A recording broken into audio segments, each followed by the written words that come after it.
سعادت سعید چند ابتدائی باتیں۔ آج جب جشن سعادت سعید منایا جا رہا ہے، اس کے منتظمین کو میں بے حد مسرت کے ساتھ مبارکباد پیش کرتا ہوں۔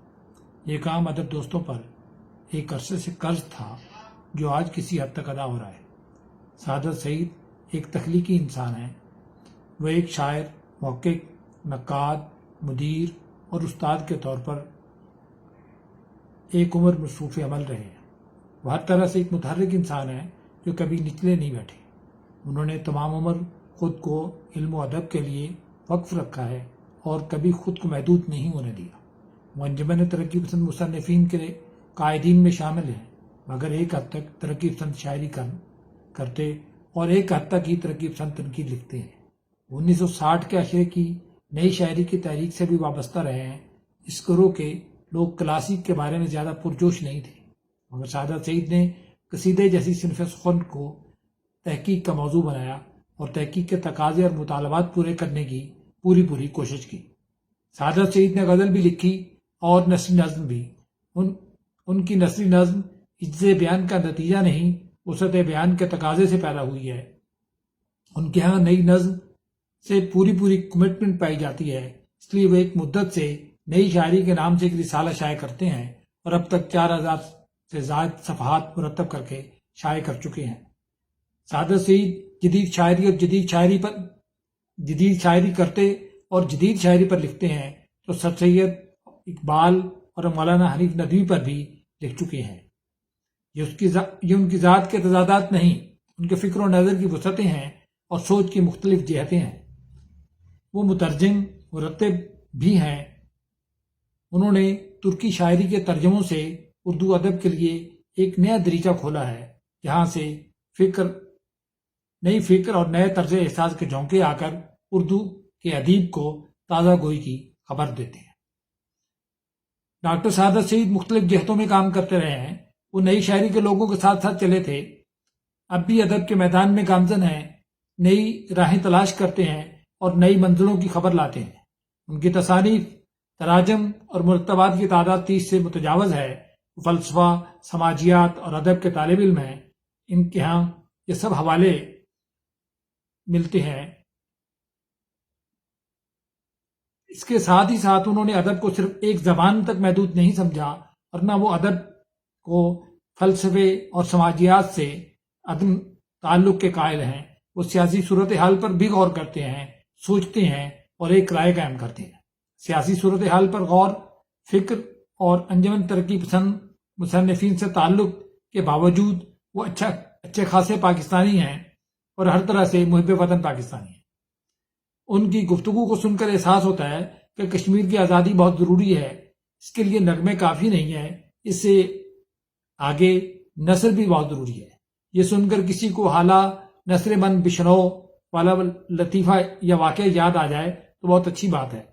یہ کشمیر پر اکتفا نہیں کرتے، خالصتان کے لیے خلوص دل سے سوچتے ہیں اور گرو کے خالصوں کو دل کے قریب پاتے ہیں، مگر مصیبت یہ ہے کہ بھنڈرا والا کو سرخ باش ہوئے ایک مدت ہو گئی ہے۔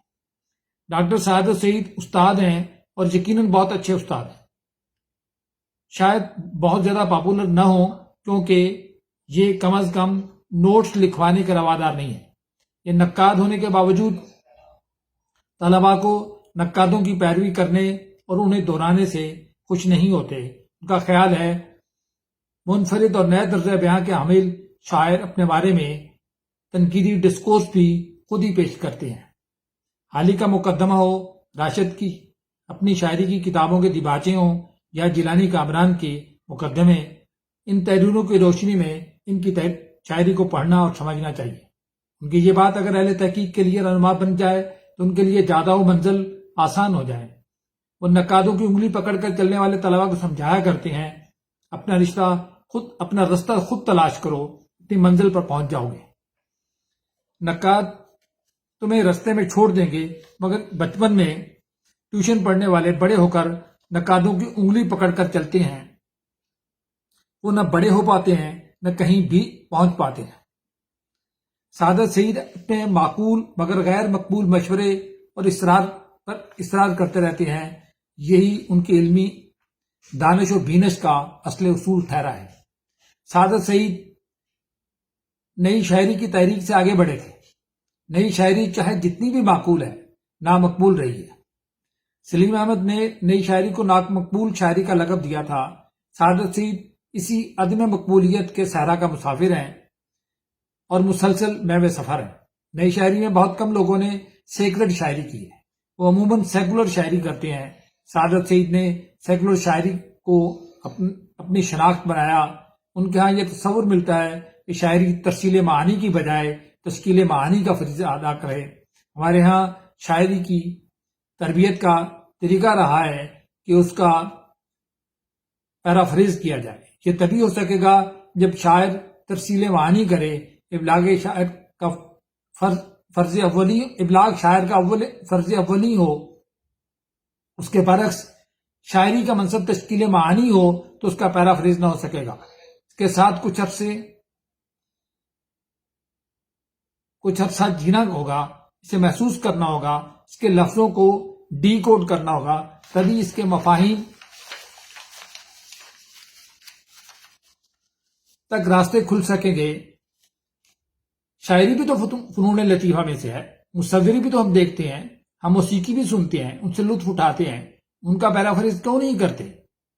ہم اسٹارمی نائٹ کو دیکھتے ہیں تو ہمیں فل فور عنوان سے تصویر کا رشتہ قائم کرنا مشکل نظر آتا ہے.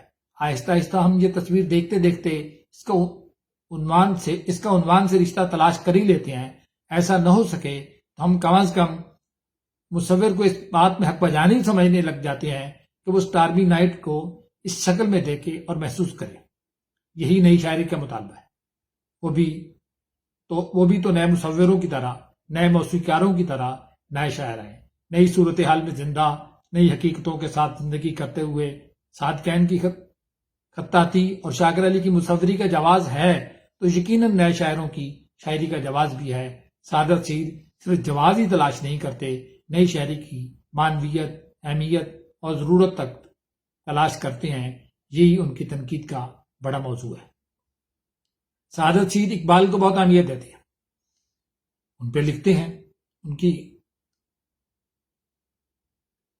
عہد نو میں اور اپنے عہد میں معنویت تلاش کرتے ہیں. ویسے تو وہ اورنگزیب کی حمایت بھی کر سکتے ہیں، مگر اقبال سے ان کی محبت معنی اور ثروت مند ہے.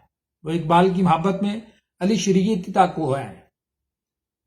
علی شریعتی سے محبت کا ایک سبب یہ بھی ہے کہ وہ ترقی پسند ہے. سر سید بھی اپنے عہد کے ترقی پسند تھے. اقبال بھی اپنے ثقافتی تناظر میں رہتے ہوئے ترقی پسند ہی تھے، مگر اقبال کا مسئلہ یہ تھا کہ وہ آئیڈیلسٹک فلسفی تھے، سماجی فلسفی نہیں تھے. وہ ترقی پسندی کے بعد جمہوریت کی تردید نہ کر سکتے تھے، مگر آئیڈیلسٹ فلسفی ہونے کے باعث جمہوریت کو قبول کرنا بھی ان کے لیے مشکل تھا. انہوں نے جمہوریت کے ساتھ روحانی کی پکھ لگا کر روحانی جمہوریت کا تصور دیا. یہ اب تک تصور ہی ہے.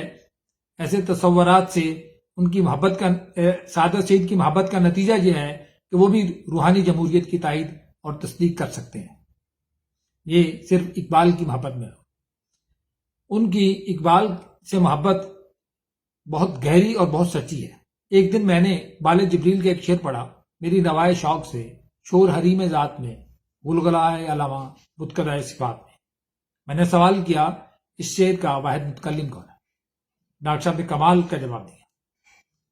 انہوں نے جواب میں دفع دخل مقدر کے طور پر، یہ مناظرے کی اصطلاح ہے کہ اس سوال کا پہلے سے ہی جواب دے دینا جو بعد میں کسی نے کرنا ہو.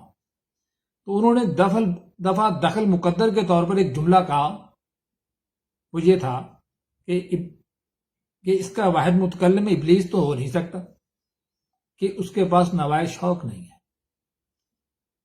اس ایک جملے سے اندازہ لگایا جا سکتا ہے کہ انہوں نے اقبال کو کتنی محبت اور کتنی گہرائی میں پڑھا ہوا.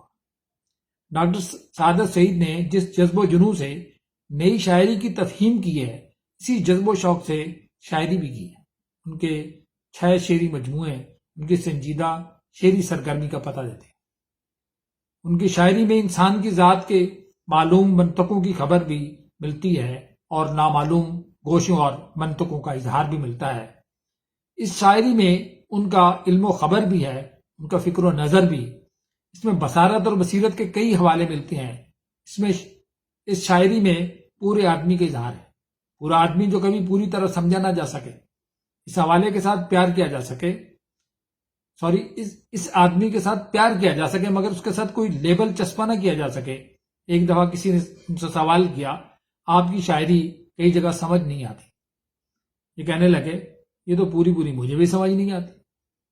یہ سچ کہہ رہے تھے، یہ شاعر ہیں، صحافی یا سیاستدان تو نہیں ہے کہ انسان کے لیے لیبل بنائے، یہ ہر بات کو اوور سمپلیفائی کر کے پیش کریں۔ یہ تو شاعر ہیں، یہ متضاد اور گریز پا کیفیتوں کو لفظوں کی معرفت پیش کرتے ہیں، یہی ان کا کام ہے اور یہی ان کا کارنامہ۔ ظفر اقبال پر ان کی کتاب میرے نزدیک ان کی ایک اہم کتاب ہے۔ ظفر ہمارے عہد کے مشکل شخص اور بہت مشکل شاعر ہے، ان کی شاعری پر لیبل لگانا بہت مشکل کام ہے۔ ہمارے ہاں کے تنقیدی مفروضے لیبل ہی تو ہیں، سعادت سعید لیبل لگانے کے قائل نہیں، یہی وجہ ہے کہ وہ ظفر اقبال کی شاعری اور تنقید کی تفہیم و تحسین میں نئی راہیں تلاش کرتے ہیں۔ یہی ظفر اقبال کی شاعری کا مطالبہ ہے اور یہی سعادت سعید کی تنقید کا اصل اصول ہے۔ انہوں نے شاعری کی تفہیم اور شاعری کی تخلیق میں ہمیشہ نئے راستوں اور نئے رویوں کو اپنانے کی کوشش کی ہے، یہی ان کی تحریروں کا جواز ہے۔ ان کے کام کے جائزے کے لیے بھی نئے رویے اپنانے ضروری ہیں، جس نے سعادت سعید ان کے کام کی تفہیم کو یقیناً آگے بڑھائے گا، آنے والے عہد کا قاری یقیناً ان کی تحسین کرے گا۔ شکریہ۔